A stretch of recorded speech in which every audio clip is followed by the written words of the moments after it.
Good morning everyone. Today we'll be discussing about construction of Xray tube. So this is the Xray tube. We have a cathode, we have an anode. So we have a cathode assembly, we have an anode assembly. Cathode assembly is the place where there is production and focusing of electrons. So we have two parts. We have a filament, we have a focusing cup. The filament is made of tungsten where the electrons are produced by thermoionic emission. So filament is made of tungsten, electrons are produced by thermoionic emission. Then we have a focusing cup. It's made up of nickel. What is the use of that? It directs the electrons into the narrow beam towards the anode. So we have a cathode, we have a focusing cup and a filament. Filament is made of tungsten. Electrons are produced by thermoionic emission. We have a focusing cup. It's made up of nickel. It directs the electron towards the anode. Then we have an anode. In anode, it's responsible for production of X-rays. We have a target, we have a rotating disc, we have a rotor and stator. So we have a target. It's made up of tungsten. It has a high atomic number and high melting point. Then we have a rotating disc.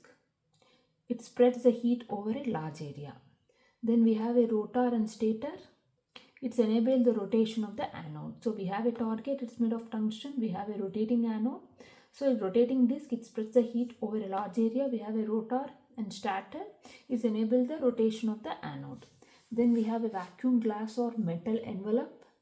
It maintains a high vacuum. It prevents the electron collision with air molecules, and it allows free movement of electron. So we have a metal envelope. It has high vacuum.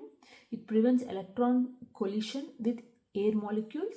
It allows free movement of electrons. Then we have a tube housing. It's made up of metal.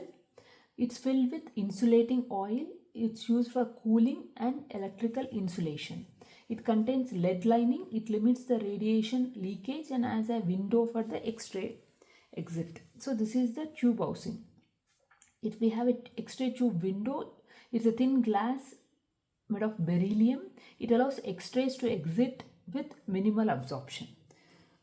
So this X-ray tube window, it's a thin glass and it's a beryllium. It allows X-rays to exit with minimal absorption. So this is the construction of an X-ray tube. Thank you.